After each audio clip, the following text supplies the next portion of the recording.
Jesus aqui se encontra sob julgamento e tem o seguinte diálogo com Pilatos. No 37 diz o seguinte: Disse-lhe, pois, Pilatos: Logo tu és rei? Jesus respondeu: Tu dizes que sou rei. Eu para isso nasci e para isso vim ao mundo, a fim de dar testemunho da verdade. Todo aquele que é da verdade ouve a minha voz. Disse-lhe Pilatos: Que é a verdade? E dizendo isso, tornou-se a ter com os judeus e disse-lhes que não acho nele crime algum. Vamos orar, queridos. Amado e bendito Senhor, Deus amado, Tu que compusestes toda a Escritura pela inspiração do Espírito Santo, dos santos homens de Deus, e hoje revelas a nós, Senhor, a Tua palavra, que mais uma vez, Deus, Tu esteja abrindo o nosso entendimento para compreendermos a verdade de quem Tu és, para conhecermos a verdade das Tuas palavras, Senhor, e principalmente para vivermos essa verdade, Deus. Que nessa noite Tu estejas usando o Teu servo para transmitir a Tua palavra, Senhor. Que Tu estejas falando ao Teu povo e também, Senhor, a mim, pela Tua doce, preciosa e poderosa palavra. Amém. Queridos, essa é uma passagem muito bacana, porque Pilatos faz uma pergunta muito interessante.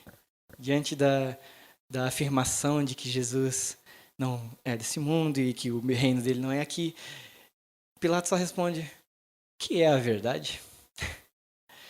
É sobre isso que eu queria falar com vocês nessa noite, sobre a verdade.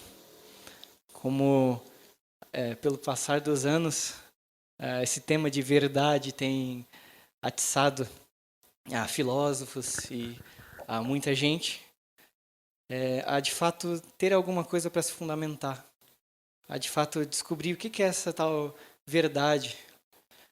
Algumas pessoas chegam a dizer que a verdade é relativa, outras pessoas dizem que a verdade é absoluta. E eu queria tocar nesse tema da verdade um pouco na história da filosofia, nesse primeiro momento.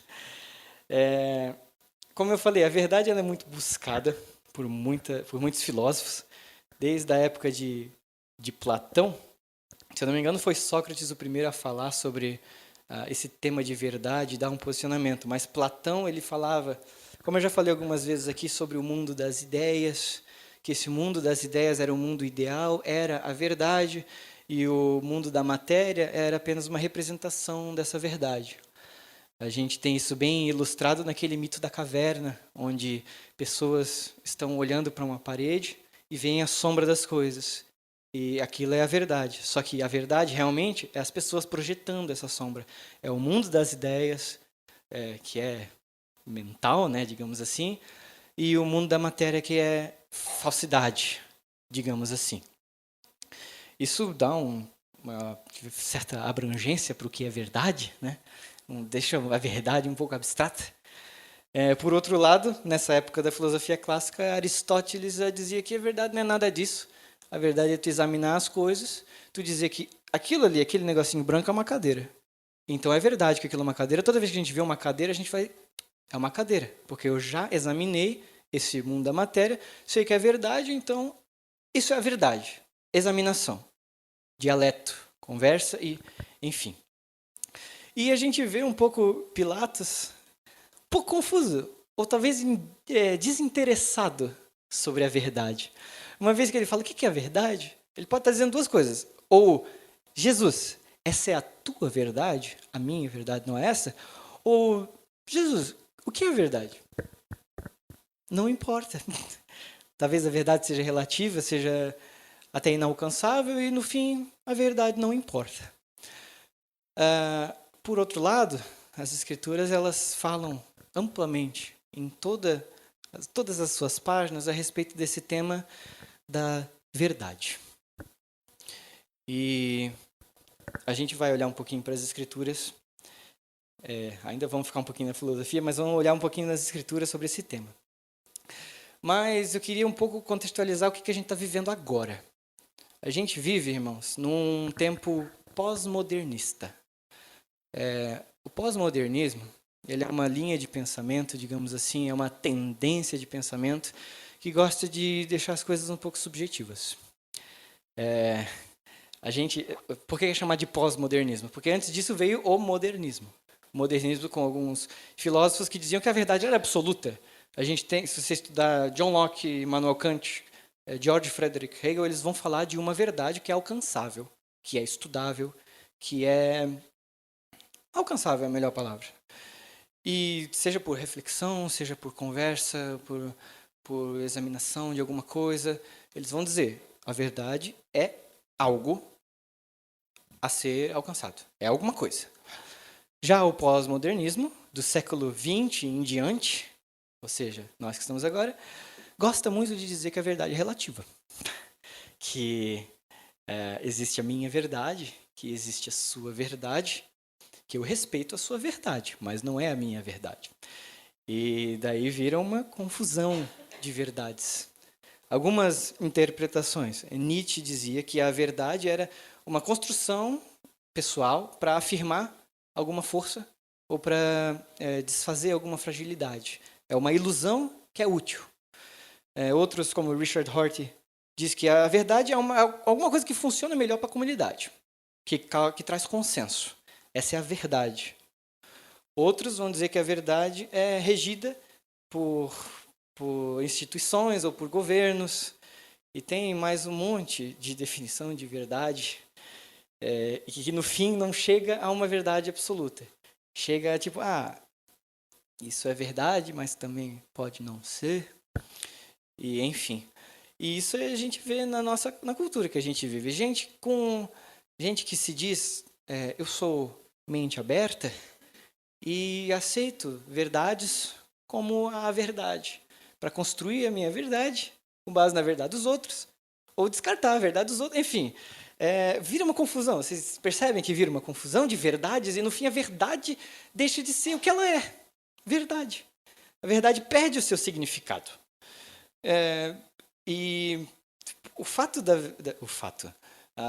posicionamento de deixar a verdade subjetiva vai desestimular as pessoas a buscar essa verdade. A gente não vê muita gente buscando uma verdade absoluta, porque uma vez que é subjetiva, acaba não importando, como Pilatos. O que é a verdade?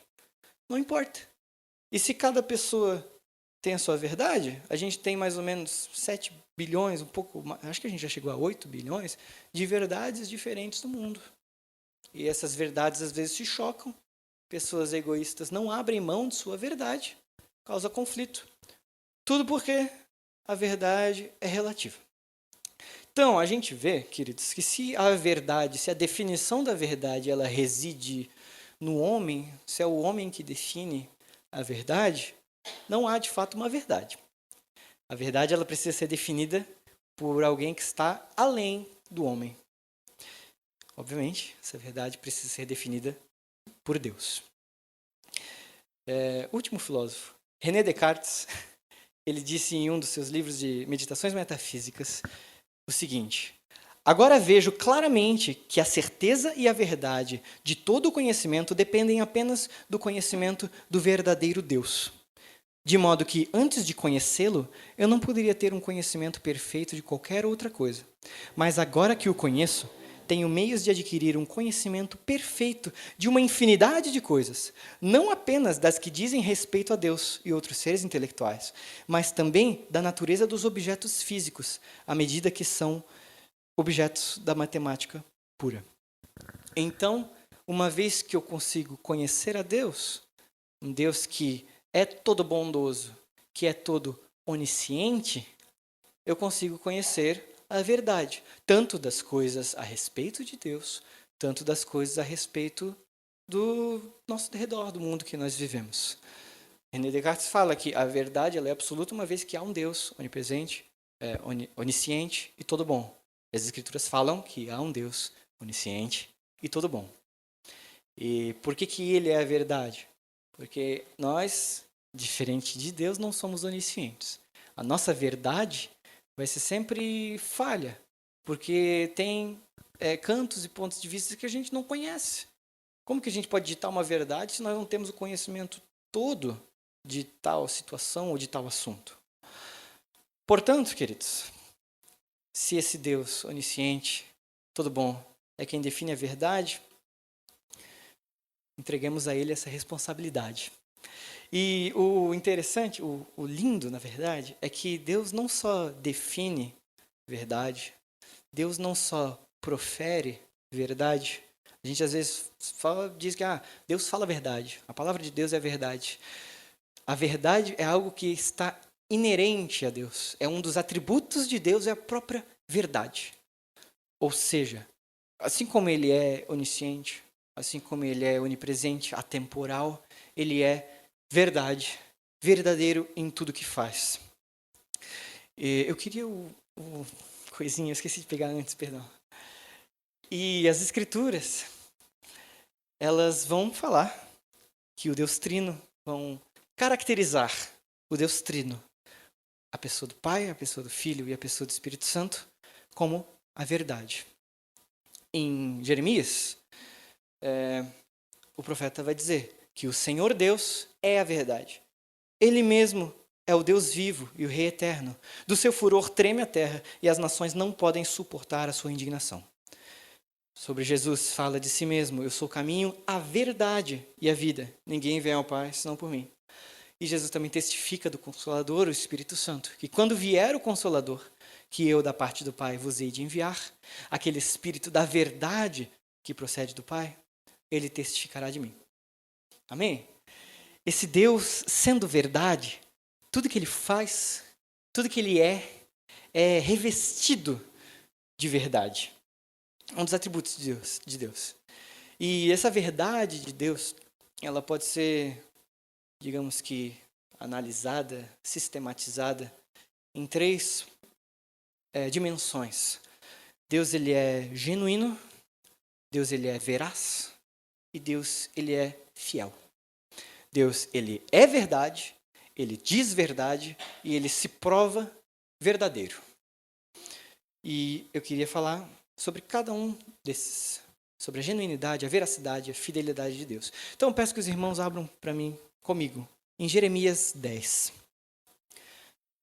onde o profeta está falando ao povo de Judá, e ele salienta, ele contrasta as diferenças de natureza entre os ídolos e entre Deus. Esse Deus que é verdade. E claro que a gente falar que Deus é verdade é uma coisa que é até difícil de se falar, porque é tão abstrato. Uma vez que a verdade pertence a Deus, a gente não tem uma noção 100% do que é, de fato, a verdade. Mas sabemos que Deus o é. E explicar isso, a gente fica num rodeio que vocês vão ver, é até meio confuso. Mas Jeremias diz o seguinte, no Jeremias 10:3. Porque os costumes dos povos são vaidade, pois cortam do bosque um madeiro, obra das mãos do artífice, com um machado. Com prata e ouro o enfeitam, com pregos e martelos o firmam, para que não se mova. São como a palmeira, obra torneada, mas não podem falar. Necessitam de quem os leve, porquanto não podem andar. Não tenhas receio deles, pois não podem fazer mal, tampouco têm poder de fazer bem. Isso falando dos ídolos. Ninguém há semelhante a ti, ó Senhor. Tu és grande, e grande é o teu nome em força. Quem te não temeria a ti, ó Rei das nações? Pois isto só a ti pertence, porquanto entre todos os sábios das nações e em todo o teu reino, ninguém há semelhante a ti. Mas eles todos se embrutecem e se tornaram loucos. Ensino de vaidade é o madeiro. Trazem prata estendida de Tarsis e ouro de Ufaz. Trabalho do artífice e das mãos do fundador. Fazem os seus vestidos de azul celeste e púrpura. Obra de sábios são todos eles. Mas o Senhor Deus é a verdade. Ele mesmo é o Deus vivo e Rei eterno. Do seu furor treme a terra e as nações não podem suportar a sua indignação. Amém? Observa, irmãos, como a natureza dos ídolos é pura falsidade. Eles revestem o ídolo de prata e ouro na esperança que assim eles tenham um valor. Mas o ídolo, como diz em Salmo 115, não tem boca, Perdão. Tem boca, mas não falam. Tem olhos, mas não veem. Tem ouvidos, mas não ouvem. Nariz tem, mas não cheiram. Tem mãos, mas não apalpam. Tem pés, mas não andam. E som nenhum sai da sua garganta. Completamente incapazes. Eles têm a aparência de Deus. Há ideias de que eles fazem o que Deus faz. Por exemplo, nariz tem, mas não cheiram. O Deus, Yahvé, das Escrituras, o Senhor de Israel, o Rei Eterno, recebe o cheiro suave do sacrifício, recebe a adoração do seu povo, com o cheiro suave da gordura queimada do sacrifício no templo. O ídolo, ele tem nariz, mas não cheira. O sacrifício ele é ao vento. A carne queimada, a gordura queimada, ela sai ao vento sem que ninguém os receba, porque o ídolo tem aparência, mas é falso. Essa é a essência do ídolo, a mentira. Por contrapartida, o Deus, que ele diz, o Senhor Deus é a verdade. Ele é genuíno, ele é real e ele existe. As Escrituras testificam fortemente que o Deus real existe. E ele é não só verdadeiro, mas verdade. A genuinidade, queridos, é a dimensão mais básica da verdade de Deus. Mas ainda assim a gente pode tentar vislumbrar um pouco do que é a genuinidade de Deus por meio de um raciocínio que acaba sendo cíclico. Porque eu não sei se vocês percebem, eu digo que a verdade que Deus é a verdade, mas é Deus que define a verdade. Então, basicamente, toda a responsabilidade, tanto de definir quanto de ser, fica para Deus. E, amados, Deus, ele é verdadeiro, ele é verdade, porque ele é exatamente o que se imagina de Deus. Ele é onisciente, ele é todo bondoso. Toda imagem de Deus, digamos, tem esses atributos, tem esses aspectos. Mas não cabe a nós dizer que Deus é verdadeiro porque ele se encaixa na nossa concepção do que Deus é. Basicamente, eu não posso dizer que Deus é verdade porque ele é isso, isso e aquilo. Porque quem sou eu? Eu sou criatura. A ele pertence a verdade. Então, Deus é verdade porque ele mesmo se conforma à concepção do que Deus é. Deus define a verdade e Deus é a verdade. De uma maneira que eu não consigo nem vislumbrar isso. De uma maneira que eu não consigo nem explicar em palavras. E se o Deus que é onisciente, todo sábio, define a verdade, então ele é ainda maior do que eu imagino. Ainda maior do que eu posso conceber na minha mente. Que Deus tremendo. Que Deus maravilhoso é esse. Deus inescrutável, um Deus lindo. Ele é sensacional. E, enfim, a verdade ela pertence somente a Deus. E Deus é a verdade. Mas para a gente ficar no básico, Deus ele é genuíno porque ele é a própria verdade. E o que isso implica para a gente, amados? Sabendo que Deus é a verdade, a gente pode se achegar ao nosso Deus com total confiança. Porque diferentemente dos ídolos que têm boca, mas não falam, que têm nariz, mas não cheiram, o Deus genuíno, ele é absoluto em seus atributos. Se a gente diz que Deus é bom, é porque ele é absolutamente bom. E não é porque a gente diz, é porque ele mesmo testifica. Se Deus ele é misericordioso, ele é totalmente misericordioso. Lá em 1 João vai falar, essa é a mensagem que dele ouvimos e anunciamos, que Deus é luz. E não somente Deus é luz, mas que nele não há treva alguma, porque ele é verdadeiramente luz. Ele é verdadeiramente bom e não há maldade alguma. Ele é verdadeiramente justo e não há injustiça alguma. Verdadeiramente amoroso e não há ódio nenhum. Há ira, sim, mas isso é assunto para outro momento. E então esse Deus verdadeiro, esse Deus absoluto, nos dá uma segurança no momento que nós não precisamos chegar a Deus e dizer, Deus, será que tu és bom mesmo? Deus, será que tu és justo mesmo? Será que não deu uma tropeçada nesse julgamento na mente do Senhor? Será que não houve alguma falha? Será que não houve uma falha de medidas ali? Foi um pouco injusto, um pouco maldoso? Não, Deus é genuíno, ele é absoluto. Ele é 100% Deus, não se disfarça para a sua criação, ele não usa máscaras, não usufrui de ilusões, diferente dos ídolos, mas ele é verdadeiro em tudo que faz, tudo que é, e ele é a própria verdade. Amém, amados? É um assunto complexo, mas agora chega numa parte um pouco mais palpável, que é além de ser verdade, ou melhor, por ser verdade, tudo que sai da boca do Senhor, toda palavra do Senhor é a própria verdade. Porque Deus não pode mentir e dele não pode sair mal algum. Se sai dele, é verdade. Lembra que eu falei que a verdade ela reveste toda a pessoa de Deus e toda coisa que ele faz. Então sua palavra é verdade. Deus não pode mentir, Deus não pode se contradizer, não pode falar falsidades. Toda a palavra que ele diz, em especial e no geral, é a verdade. E as Escrituras testificam disso mais uma vez. Em 1 Samuel, o profeta fala de uma maneira bem poderosa que aquele que é a força de Israel não mente nem se arrepende, porquanto não é um homem para que se arrependa. E o próprio Jesus fala, santifica-os na verdade, porque a tua palavra é a verdade. Deus não somente não pode mentir, ele não vai mentir porque não é da sua natureza.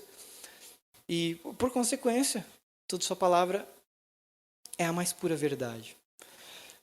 E isso nos permite, queridos, ficar firmados em tudo aquilo que Deus nos define. Deus define para nós.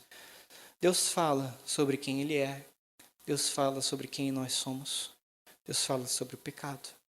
Deus fala sobre fé, arrependimento. Sobre o que Ele vai fazer ainda. E visto que Deus não pode mentir, amados, há mais firmeza do que estar fundamentado na palavra do Senhor? Existe coisa mais verdadeira do que a palavra que saiu da própria verdade? Eu duvido muito. Mas a gente tem que parar e pensar. Dificilmente o Senhor vai descer com voz de trovão e proferir palavras para mim. Ele pode? Pode. Ele é Deus. Ele pode fazer o que ele quiser. Mas quando ele fala, muitas vezes a gente nem consegue discernir a voz do Senhor. A gente sempre faz confusão. A gente às vezes coloca palavras do Senhor onde não há.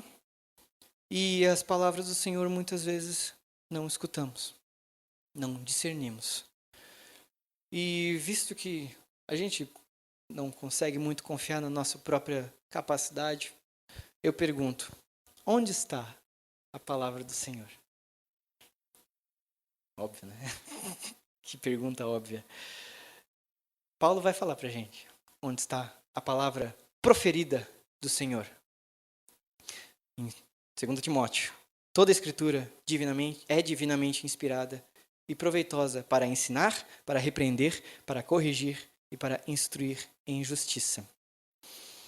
É muito interessante a gente ver, de fato, as palavras que o autor usa na Escritura, né? Ver, de fato, o original, que às vezes nos dá uma concepção, uma percepção melhor do que é a verdade do Senhor.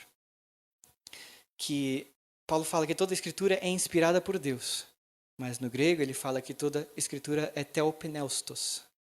Theopneustos, theo de Deus, e pneustos, pneo, de sopro. Então, uma tradução talvez mais bacana seria toda a Escritura, todo o Antigo Testamento, toda lei, todo profeta, todo salmo, toda história, todo o Novo Testamento, todo o ensino apostólico é soprado por Deus. E é útil, perfeito, suficiente e verdade. Amém? O sopro do Senhor é a mais pura verdade e o sopro do Senhor se encontra aqui. Toda vez, amado, que o autor bíblico vai falar Escritura, com E maiúsculo, é Escritura antigo, é Escritura novo, é 66 livros que se encontram neste compilado. Toda a Escritura é verdade E é por isso, por todo esse contexto que eu dei antes, de Deus ser a verdade, que a inerrância das Escrituras é tão importante. Por que a gente defende tanto a inerrância? Por que a gente diz que a Escritura não tem erros, não tem contradições, não fala falsidades a respeito de história, a respeito de Deus, a respeito de fé e de prática? Porque se é um sopro do Senhor e eu digo que a Escritura é falsa, eu digo que o Senhor é falso. A essência, se eu digo que algo que o Senhor fez não foi revestido de verdade, a verdade não é um atributo do Senhor mais. E dizer a Bíblia contém erros é dizer Deus está errado. Deus errou. E eu não posso falar isso. A gente crê, amados, e conseguimos provar que em toda a Escritura não há um erro sequer. Há aparentes contradições, há aparentes coisas que não se encaixam, mas um olhar cauteloso, um olhar sincero e um olhar que considera esse Deus que é verdade, que é todo-poderoso, que é todo sábio, já desvenda o mistério e percebe que quem está errado é a gente. Amém? Portanto, amados, visto que a Escritura é inerrante, que a palavra de Deus é revestida de verdade, nós podemos confiar em tudo que a Escritura diz.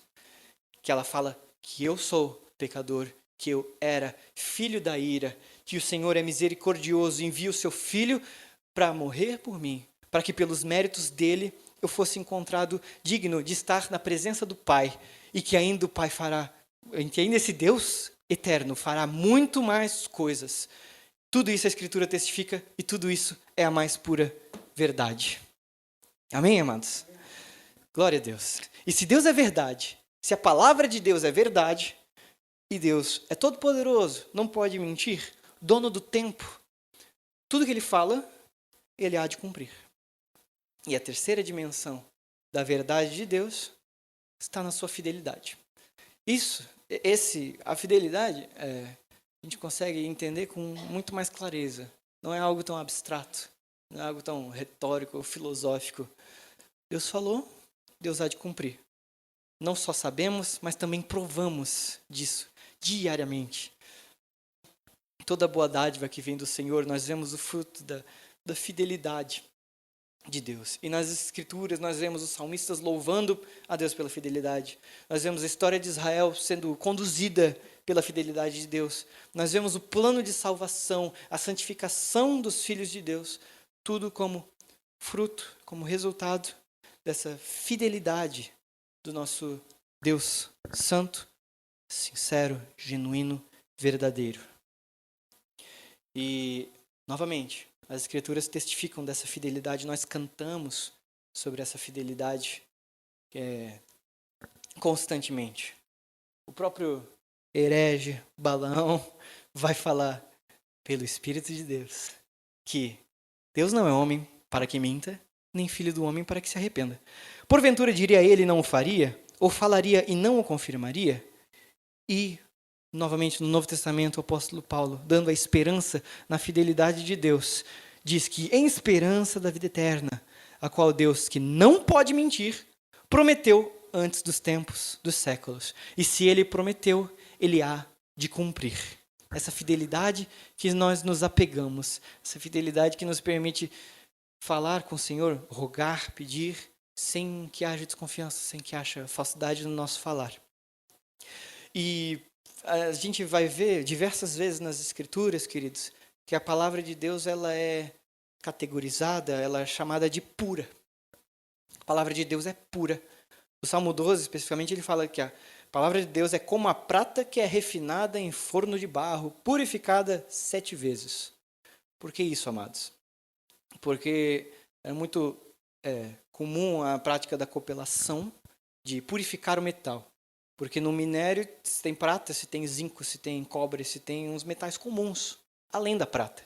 E o que se faz? Se submete ele a uma temperatura altíssima, para que esses metais mais comuns, menos preciosos, sejam eliminados. E sobre, de fato, uma prata verdadeira, brilhante, valiosa. E o salmista fala que a palavra de Deus é refinada nesse forno, purificada 7 vezes. E o que ele quer dizer com isso? Toda vez que a palavra do Senhor é submetida à prova, submetida ao fogo da prova, será que Deus foi verdadeiro? Será que isso que ele falou, ele verdadeiramente cumpriu? Toda vez que ocorre esse teste, a palavra de Deus se mostra verdadeira. Deus se mostra fiel. Ele é fiel para cumprir tudo o que prometeu, porque nele habita a verdade e ele é a verdade. E é capaz de cumprir com tudo o que ele prometeu. Amém? Essa fidelidade majestosa desse ser que é revestido de verdade é o que nós nos apoiamos. Nós percebemos que nós temos um Deus que é imutável. Um Deus que é testificado que Ele promete, que Ele cumpre. Nós experimentamos o cumprimento das promessas de Deus. E quando nós oramos sem fé, ou oramos sem acreditar em que Deus pode, ou que Deus vai, dependendo da vontade dele, né? Nós ferimos essa fidelidade de Deus. Nós duvidamos se Deus de fato é fiel. Nós duvidamos das promessas dele.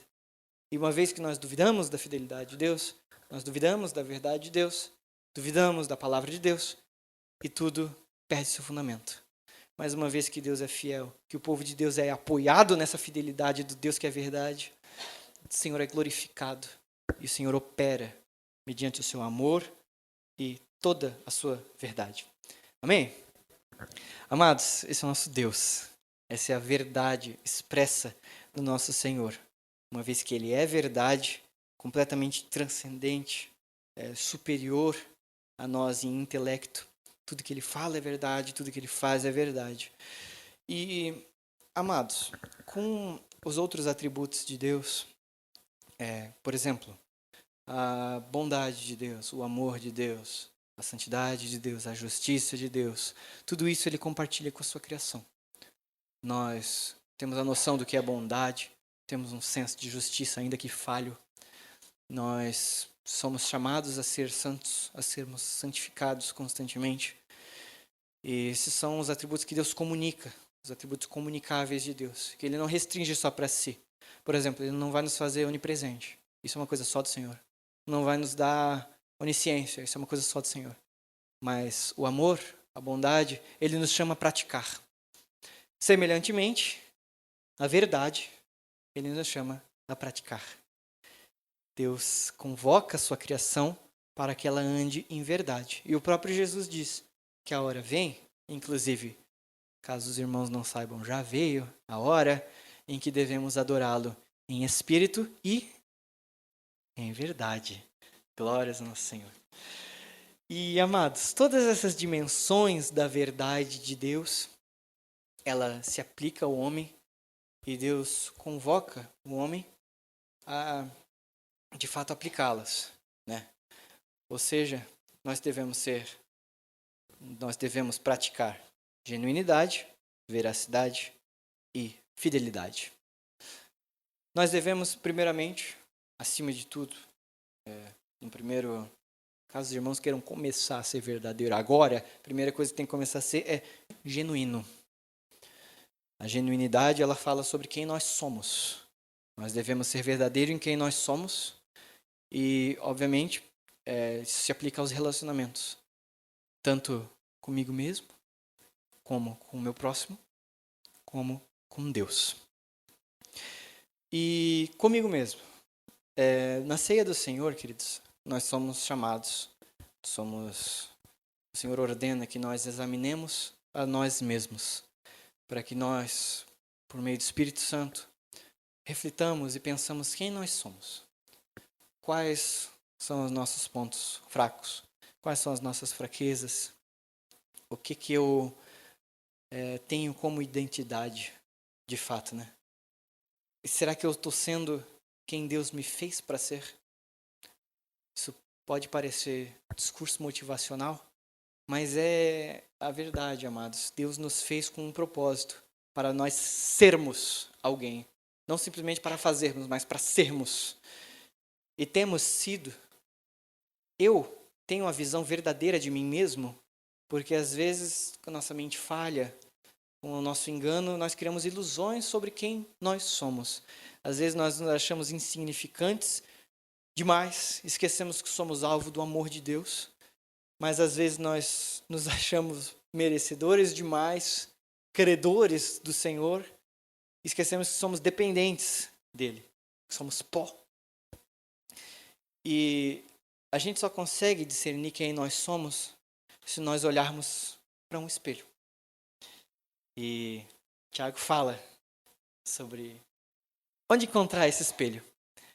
Porque se alguém é ouvinte da palavra e não cumpridor, é semelhante ao varão que contempla contempla ao espelho o seu rosto natural, porque se contempla a si mesmo e se foi e logo se esqueceu de como era. Palavra do Senhor, mediante a interpretação, o entendimento que o Espírito Santo revela, mostra e convence, é quem mostra quem nós somos de fato. Uma vida com o Senhor, um constante ministrar do Espírito Santo nos permite entender quem eu sou. Será que eu sou caracterizado pelas minhas falhas? Ou será que eu sou caracterizado pelas coisas boas que eu faço? Ou será que quem me caracteriza é o próprio Senhor? E eu tenho que ser genuíno também, porque, indiferentemente do Senhor, nós não somos imutáveis. A gente não diz que o Senhor está alguma coisa. O Senhor é, ponto final. Ele não tem tempo, ele é atemporal. Não tem como ele estar e não estar mais. Ele é. Nós mudamos. Nós, às vezes, estamos bem, às vezes estamos mal. E temos que ser genuínos conosco. Se estamos mal, se estamos sofrendo, não há motivo para que nós façamos ilusões na nossa própria mente, dizendo que não estou sofrendo, posso deixar isso de lado. Diferentemente do que um cristão verdadeiro faz. Eu estou sofrendo sim, eu estou com isso e aquilo, mas tudo isso eu boto aos pés do Senhor. E Ele, que é o Deus da verdade, me mostra quem eu sou e me purifica para me mostrar quem eu verdadeiramente sou aos olhos dEle. Amém? E uma vez que eu sou genuíno comigo mesmo, eu posso ser genuíno com o meu próximo. Eu posso mostrar quem eu verdadeiramente sou para quem está lá fora. Posso mostrar como eu sou filho de Deus e a paternidade do Senhor tem me sustentado. A provisão do Senhor tem me sustentado e o Espírito Santo tem me transformado. E isso faz de você, meu irmão, uma carta viva para apresentar o Evangelho, para apresentar esse Senhor que definiu quem você é e te lançou ao mundo para mostrar quem Ele é. Amém? E, queridos, não há coisa mais manchadora, digamos, do Evangelho. Alguém de fora olhar para você de um jeito na igreja e olhar para você de um jeito no trabalho, por exemplo. Isso dá uma falsidade para o Evangelho e isso fere diretamente a verdade do nosso Senhor, uma vez que eu sou falso, mas uma vez que eu sou verdadeiro, coisa que pouca gente é, coisa que é tão difícil da gente ver, eu grito a verdade de Deus para as pessoas.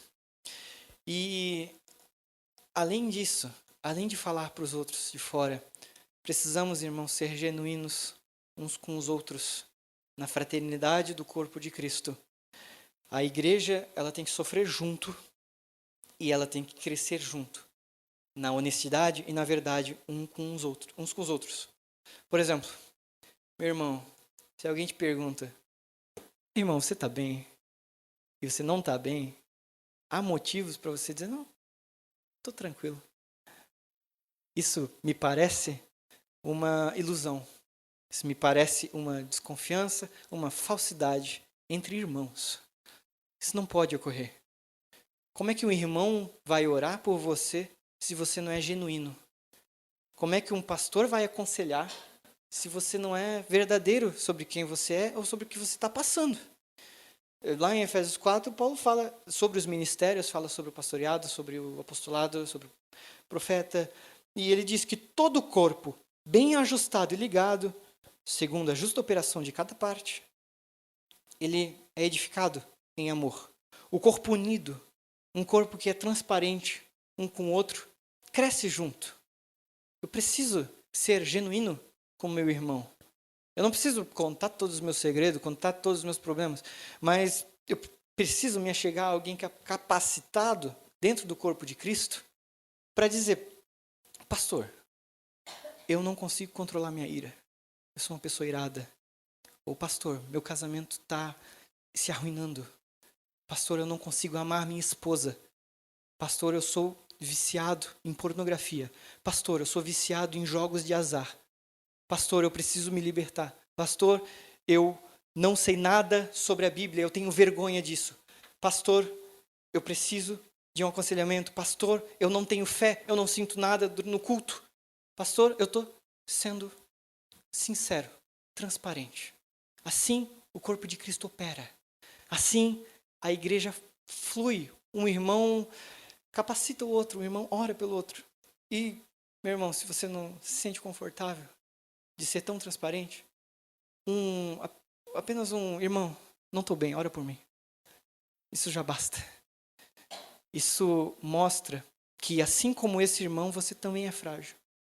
Assim como esse irmão, você sabe entender quando você está passando por alguma coisa e quando você, de fato, tem humildade para pedir ajuda. O corpo de Cristo tem que ser sincero um com o outro. Amém? E não somente com o pastor, não somente com a liderança da igreja, também com o nosso sumo pastor, Pai amado, Jesus Cristo, Espírito Santo de Deus. Nós temos que ser genuínos. Você pode me perguntar, mas Davi, Deus já conhece todas essas coisas, Deus sabe quem eu sou, inclusive tu falou que Ele define quem eu sou. Então por que eu tenho que ser tão genuíno? Porque, amados, um relacionamento ele é construído com base na verdade de ambos os lados. Por mais que o Senhor já saiba, Ele se agrada e Ele quer que a verdade sobre quem nós somos, como nós estamos, seja proferida dos nossos lábios. E eu peço, irmãos, que vocês abram, para a gente ver isso acontecendo, no Salmo 88, Salmo de Emã, um dos salmos mais desesperados, se não o mais desesperado que nós temos nas Escrituras.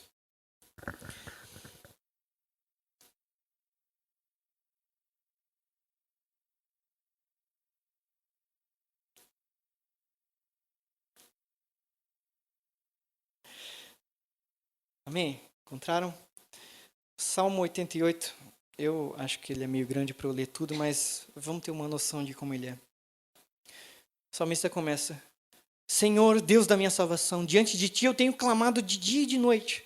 O Senhor já não sabe que ele tem clamado de dia e de noite? Sabe. Mas o salmista, ele exprime essa dor, ele fala essa dor para o Senhor. Um momento, irmão. E ele continua: chegue a minha oração perante a tua face, inclina os teus ouvidos ao meu clamor, porque a minha alma está cheia de angústias e a minha vida se aproxima da sepultura. Já estou contado com os que descem a cova, estou como um homem sem força, posto entre os mortos, como os feridos de morte que jazem na sepultura, dos quais te não lembras mais, antes os exclui da tua mão. Puseste-me no mais profundo abismo, e ele clama, ele chora diante do Senhor, tudo com coisas que o Senhor já sabe. Mas, amados, uma vez que a gente se debruça diante dos pés do Senhor e fala: Senhor, eu fiz isso e aquilo. Senhor, eu estou sentindo isso e aquilo. Senhor, eu não consigo te sentir. Senhor, eu não estou conseguindo crer na tua verdade. Isso é genuinidade. Isso mostra para nós mesmos a nossa insignificância. Isso mostra o amor eterno do Senhor, de mesmo que nós, proferindo todas essas verdades sobre como nós somos falhos e pequenos, mesmo assim o Senhor, Ele se atenta. O Senhor, Ele mostra a sua verdade, não a sua fidelidade. E se nós lermos, amados, os salmos de lamento, o 6, 38, 51, 88, 102, 143, todos esses, ainda tem mais. A gente vê salmista chorando diante do Senhor, falando verdades sobre si mesmo, mesmo que o Senhor já saiba, mas eles não se escondem do Senhor. Eles não colocam barreiras, dizendo simplesmente, Senhor, abençoa meu dia, estou meio triste, me faz mais feliz. Não. Senhor, eu não estou aguentando mais o meu trabalho, a pressão está muito grande, eu estou ficando ansioso. Senhor, eu não aguento mais pecar nas mesmas coisas. Senhor, eu não aguento mais. Qual foi a última vez, amados, que a gente orou dessa maneira? Qual foi a última vez que a gente de fato expôs para o Senhor, verbalmente, nossa dificuldade, nosso problema? Ou a gente tem ficado no Senhor, seja a minha provisão, em nome de Jesus, amém. O Senhor me ajuda hoje, amém. Não é assim que se constrói um relacionamento. Eu preciso chegar para o meu pai e dizer, pai, eu não aguento mais. E de fato chorar na presença do Senhor. Ser genuíno para com o Senhor. Amém, queridos? E uma vez que nós somos genuínos, o Senhor nos chama para, como Ele, falar genuinidade, falar a verdade.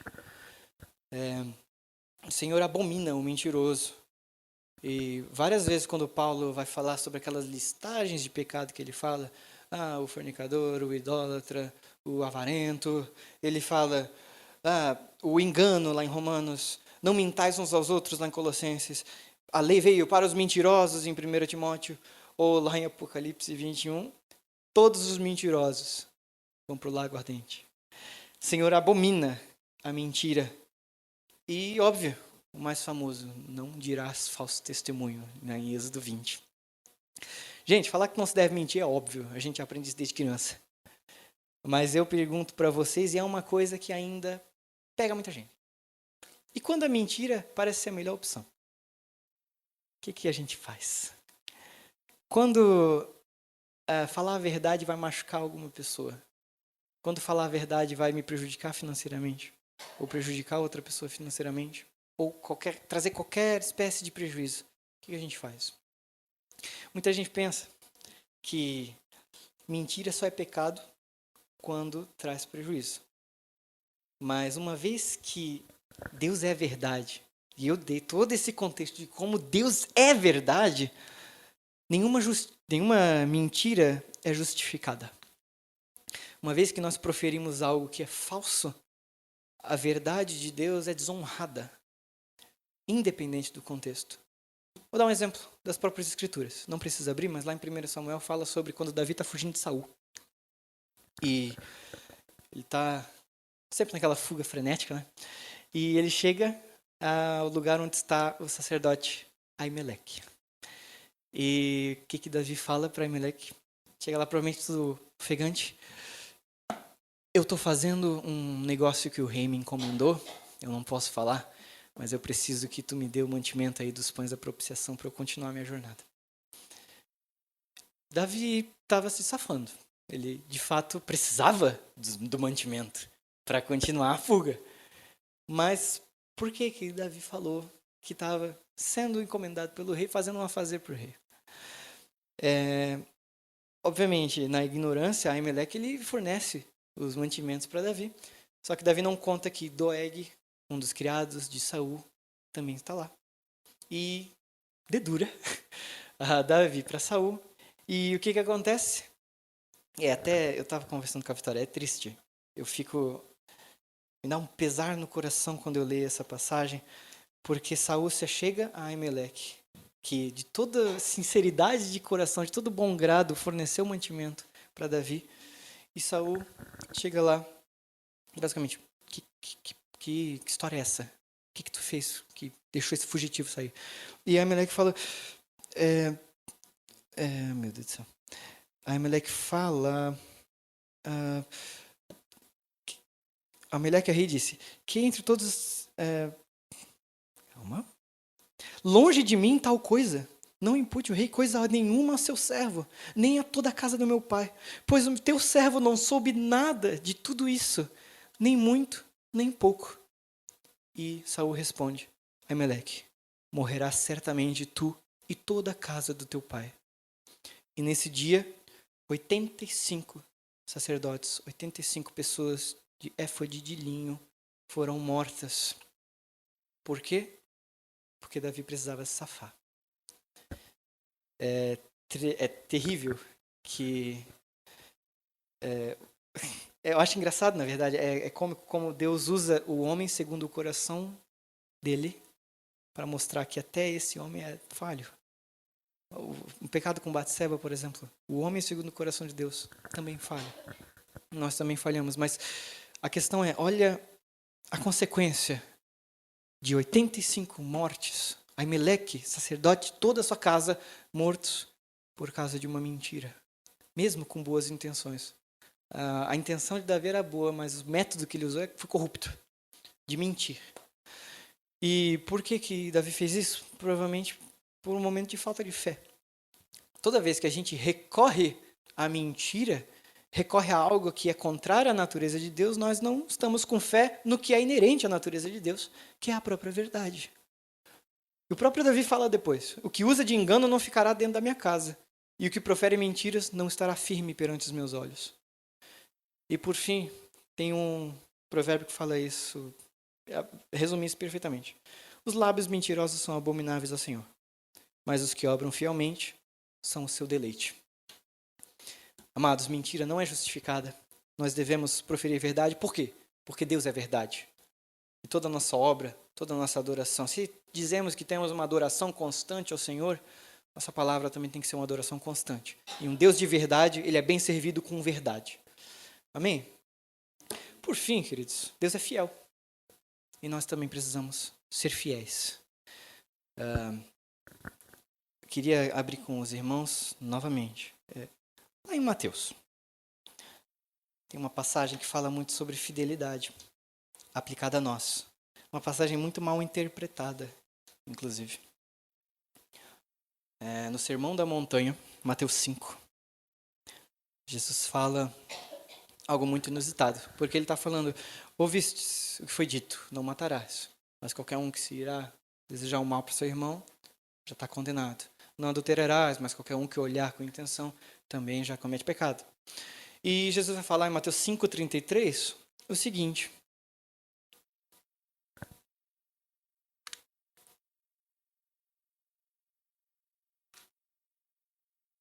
outro assim, ouvistes o que foi dito aos antigos: não perjurarás, mas cumprirás teus juramentos ao Senhor. Eu, porém, vos digo que de maneira nenhuma jureis, nem pelo céu, porque é trono de Deus, nem pela terra, porque é o escabelo de seus pés, nem por Jerusalém, porque é a cidade do grande rei. Nem jurarás pela tua cabeça, porque não podes tornar um cabelo branco ou preto. Seja, porém, o vosso falar sim, sim, não, não, porque o que passa disso é procedência maligna. Amados, sim, sim, não, não, por quê? Porque no hebraico não existe muitíssimo sim, muitíssimo não. É repetido para dizer que é absolutamente sim. Por isso que Deus é santo, santo, santo. Porque ele é absolutamente santo. Por isso que Jesus fala em verdade, porque é absoluta verdade. E agora, o nosso dizer tem que ser sim, sim e não, não, porque é absolutamente sim ou absolutamente não. E o que Jesus quer dizer com isso? Jesus não está expondo uma regra universal que é proibido jurar. Até porque se fosse isso, se Deus quisesse proibir juramento, ele mesmo não teria jurado, como diz lá em Hebreus 6:17.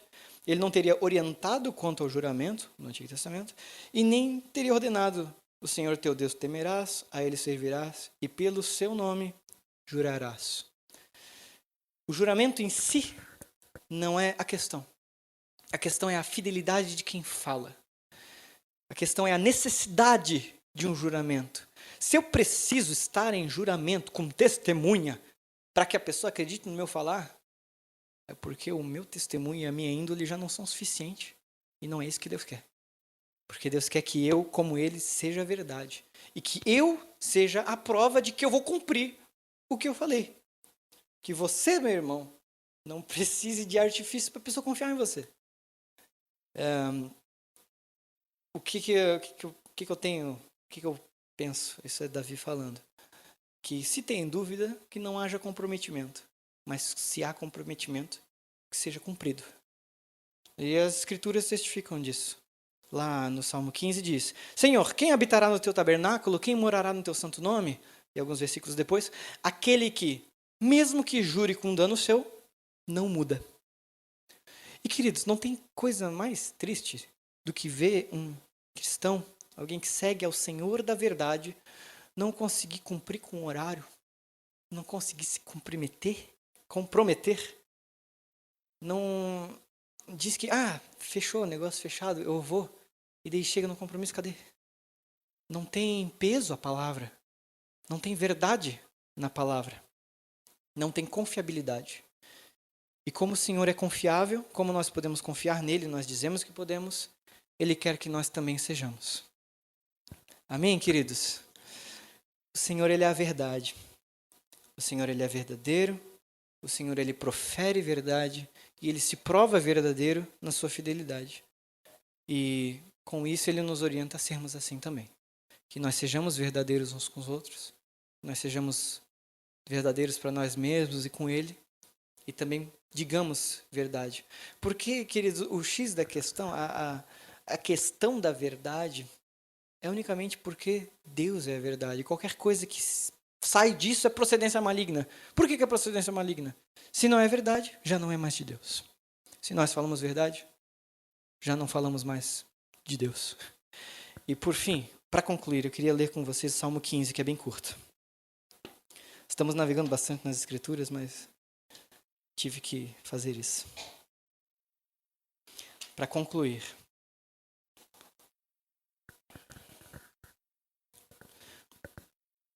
Salmo 15 vai nos dizer, como eu já li antes também: Senhor, quem habitará no teu tabernáculo? Quem morará no teu santo monte? Aquele que anda em sinceridade e pratica a justiça e fala verazmente, ou seja, fala a verdade, segundo o seu coração. Aquele que não difama com sua língua, nem faz mal ao seu próximo, nem aceita nenhuma afronta contra o seu próximo. Aquele cujos olhos o reprobam é desprezado, mas honra os que temem ao Senhor. Aquele que, mesmo que jure com dano seu, não muda.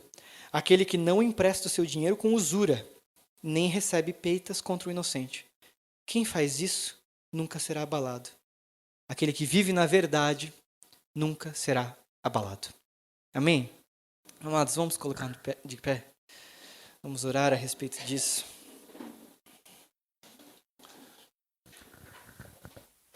Senhor Deus, amado nosso, nos reunimos em oração mais uma vez, Deus, ministrados pela Tua verdade, cientes de quem Tu és e de que em Ti não há falsidade nenhuma, dizendo, Senhor, que nós também queremos brilhar essa verdade do Senhor. Pai querido, nos faz compreender, Deus, a importância da verdade, desse atributo que Tu valorizas com tanta força, com tanto amor. Deus querido, nos faz viver em sinceridade, nos faz viver na verdade, nos conduz em caminhos de verdade. E impeça, Senhor, que os nossos lábios profiram mentiras, Deus. Impeça, Senhor, que sejamos falsos com os nossos irmãos. E permita, Senhor, que nós sejamos sinceros, Deus. Que se nós falharmos contigo, Senhor, que nós possamos nos achegar a Ti em total confiança da Tua fidelidade e dizer, Senhor, falhei. Senhor, eu não escondo de Ti mais nada. Eu sou um livro aberto. Tu já me conheces, mas eu quero verdadeiramente me fazer conhecido do Senhor. Sonda o meu coração e me conhece, Deus. A Ti não esconderei nada. Amado Deus, nos faz andar nesses caminhos de verdade. Nos ensina constantemente a Tua verdade. E seja o nosso Senhor da verdade. No nome de Jesus, nós pedimos. Amém.